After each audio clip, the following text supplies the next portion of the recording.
Good morning, students. Myself, Adit Solanki. I am your social science teacher, and this is your second video of this chapter, the state government.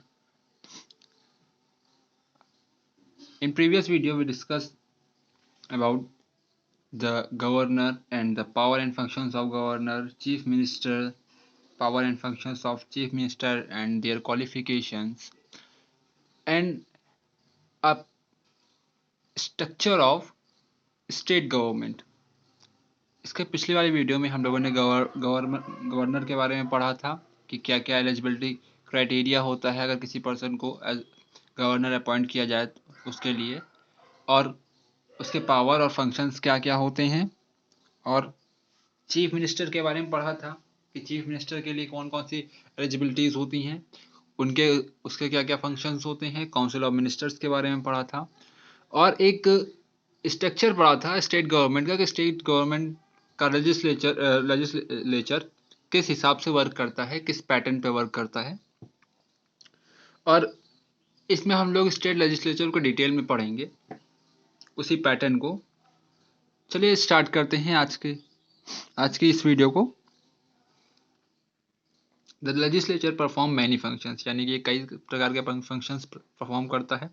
One of the most important function of legislature is to make law on the subject that are included in the state लिट्स।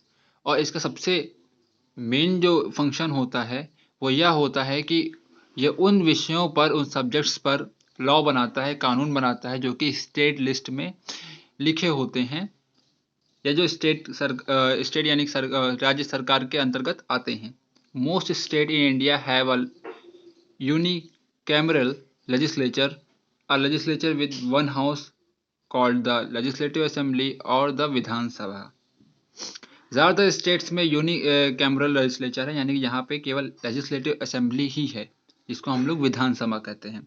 However some states such as Andhra Pradesh, Maharashtra, Bihar, Uttar Pradesh, Tamil Nadu, Karnataka. लेकिन कुछ राज्य ऐसे भी हैं, कौन कौन से हैं वो? आंध्र प्रदेश है, महाराष्ट्र है, बिहार है, उत्तर प्रदेश है, तमिलनाडु है, कर्नाटका है। Have a second house called the legislative council और विधान परिषद। इसमें दूसरा हाउस भी होता है जिसको हम लोग लेजिस्लेटिव काउंसिल कहते हैं, यानी कि विधान परिषद कहते हैं। Legislature with two houses are called bicameral legislatures. वो लेजिस्लेचर जिसमें दो हाउसेस होते हैं उनको हम लोग कौन सा लेजिस्लेचर कहते हैं? बाइकैमरल लेजिस्लेचर बोलते हैं। अब हम लोग बात करते हैं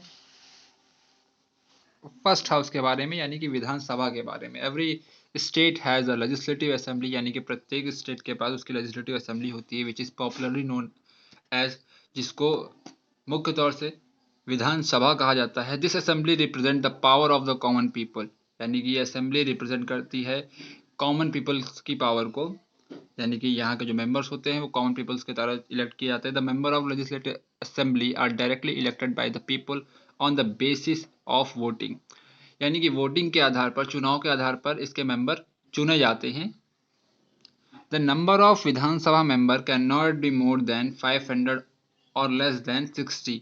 जो विधानसभा के मेंबर होते हैं वो 500 से ज़्यादा नहीं हो सकते और 60 से कम नहीं हो सकते। Through there might be some exceptions, और उसमें कुछ अपवाद भी होते हैं। The biggest state of India, Uttar Pradesh, has 403 members in its assembly. जो सबसे बड़ा राज्य है उत्तर प्रदेश, उसमें 403 मेंबर हैं इसकी असेंबली में। State such as Sikkim, Mizoram, Andhra Pradesh have less than 60 member in their legislative assembly. और कुछ राज्य जो कि बहुत ही छोटे हैं, जैसे कि सिक्किम, मिजोरम, अरुणाचल प्रदेश, इन सब में 60 से कम मेंबर्स हैं। Each Vidhan Sabha is formed for a 5-year term after which all seats are up for election. हर विधानसभा को 5 साल के लिए उसका गठन होता है, उसके बाद उसकी सारी सीट्स वैकेंट हो जाती है, फिर से उसमें इलेक्शन होता है। Legislative assembly alone has the power to originate money bill.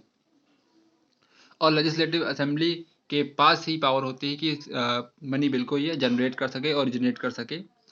इसमें इसको विधान परिषद की कोई भी ज़रूरत नहीं होती। The legislative assembly has a speaker and a deputy speaker to preside over the assembly session.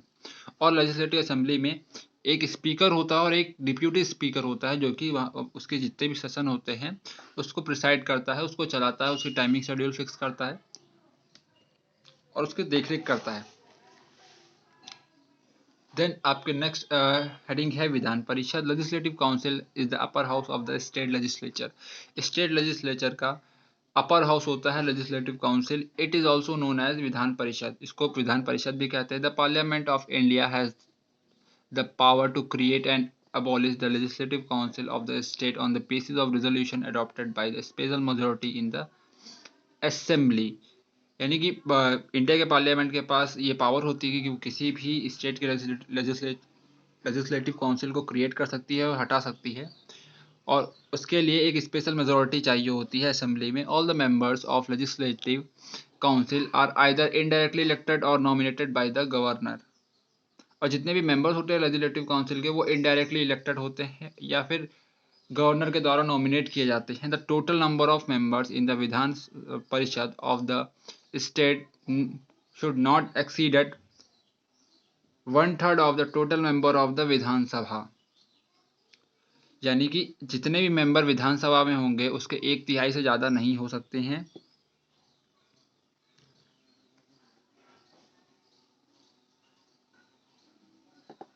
Vidhan Sabha but number should not be less than 40, but ये संख्या 40 से कम भी नहीं होनी चाहिए। द विधान परिषद like the Rajya Sabha is the permanent house.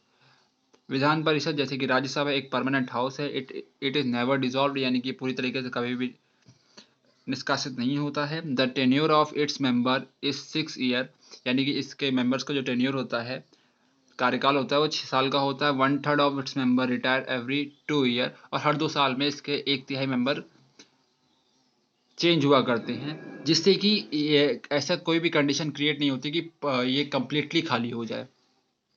यानी कि जैसे 2 साल में 1/3 गए, फिर अगले 2 साल में जो बचे थे उसके 1/3 गए, फिर 2 साल में उसके 1/3 गए, तो हमेशा 2/3 मेजोरिटी उसमें रहती ही रहती है। The presiding officer of the legislative council is known as the chairman. और जो प्रिसाइडिंग ऑफिसर होता है उसको हम लोग चेयरमैन कहते हैं। Qualification for membership of 2 houses. दोनों हाउसेस के लिए मेंबरशिप के लिए कौन सी क्वालिफिकेशन होनी चाहिए, आप ये देख लीजिए। Candidate must be a citizen of India, यानी कि भारत का नागरिक होना चाहिए। He must be at least 25 for legislative assembly. Legislative assembly के लिए उसके साल 25 वर्ष होनी चाहिए, और लेजिस्लेटिव काउंसिल के लिए 30 वर्ष होनी चाहिए। He must not be holding any office of profit under the government. He must not be incensed, bankrupt, or disqualified by the court from contesting the election. He must fulfill the terms and conditions fixed by the parliament. He must not have served imprisonment under the People's Representation Act। यानी कि वो किसी भी office में work नहीं कर रहा हो जो कि स्टेट गवर्नमेंट या सेंट्रल गवर्नमेंट के अंतर्गत आता है, और उसके ऊपर किसी भी प्रकार का कोई भी केस ना चल रहा हो, या कोई भी डिस्क्वालिफिकेशन ना लगाई गई हो कोर्ट के द्वारा, यानी कि उसका जो क्रिमिनल रिकॉर्ड है वो एकदम क्लीन होना चाहिए। फिर हम लोग बात करते हैं functions of the state legislature. The legislature performs several functions. One of the most important function of the legislature at the state level is to make law of the subject that are included in the state list. The legislature not only makes the law but can also abolish law that are outdated. सबसे important function मैंने पहले ही बताया था कि ये उन विषयों पर कानून बनाते हैं जो कि स्टेट लिस्ट में आते हैं, और उन पुराने कानूनों को ख़त्म भी कर सकते हैं जो कि आउटडेटेड हो चुके हैं। अब है कि हाउ आर लॉज मेड, यानी कि कानून कैसे बनाए जाते हैं। The main functions of state legislature is to make law. Article 196 to 207 describe the procedure for passing different types of bills. Ordinary bills can be moved by the ministers and the remaining members of the house. जो article 196 से लेकर 207 तक के जितने भी articles हैं वो ये बताते हैं कि किसी भी स्टेट में किसी भी टाइप के बिल बनाने का प्रोसीजर क्या होता है। जो ऑर्डिनरी बिल होता है वो किसी भी मिनिस्टर या किसी भी मेंबर के द्वारा पास किया जा सकता है। Money bill moved by minister are called government bills, which bills moved by other members are called private bills.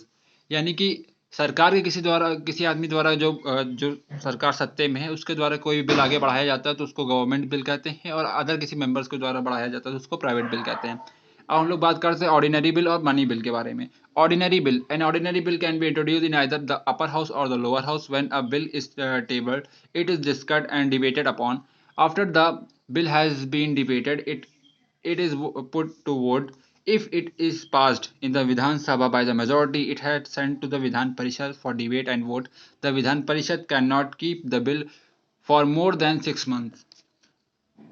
Ordinary bill कहीं पे भी इंट्रोड्यूस किया जा सकता है, अपर हाउस या लोअर हाउस में। जब ये बिल टेबल पर रखा जाता है यानी कि इसको पेश किया जाता है, उसके बाद इस पर डिबेट होता है, इस पर डिस्कशन होता है, और जब डिस्कशन होने के बाद इसको वोट के लिए रखा जाता है, और वोटिंग में अगर ये विधानसभा में मेजॉरिटी इसको मिल गई, परिषद मतलब विधानसभा में इसको बहुमत मिल गया, तो उसको विधान परिषद भेजा जाता है डिबेट और वोट के लिए।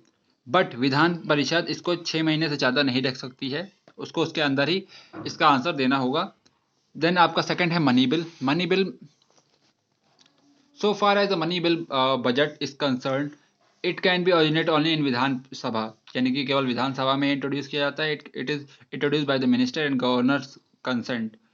ये इंट्रोड्यूस किया जाता है मिनिस्टर और गवर्नर के कंसेंट के द्वारा, सलाह के बाद। After the money a bill is passed by Vidhan Sabha, it is sent to the Vidhan Parishad. The Vidhan Parishad has to return the bill within 14 days. If it is not returned within 14 days, it is considered as passed by both houses and it's sent to the governor for the assent. और जब इस bill पर discussion हो जाता है तो उसको विधान परिषद में भेजा जाता है, विधान परिषद इसको 14 दिन के अंदर अगर रिटर्न नहीं की, बिना किसी, अगर इसको कोई भी प्रॉब्लम लगती है इस बिल में, तो वो 14 दिन के अंदर उसको वापस विधान परिषद भेज सकती है कि हाँ आपको इस पॉइंट पे यहाँ पे सही करना चाहिए। अगर ऐसा कुछ भी नहीं है और 14 दिन के अंदर उसने ये बिल वापस नहीं भेजा, तो वो बिल पास हो जाएगा, और ऐसा मान लिया जाता है कि विधान परिषद ने भी उस बिल को पास कर दिया हो, फिर वो चला जाता है गवर्नर के पास साइन होने के लिए। स्टूडेंट्स, हम लोग आज के इस चैप्टर को कवर कर चुके हैं, और आज के वीडियो में इतना ही। Thank you very much.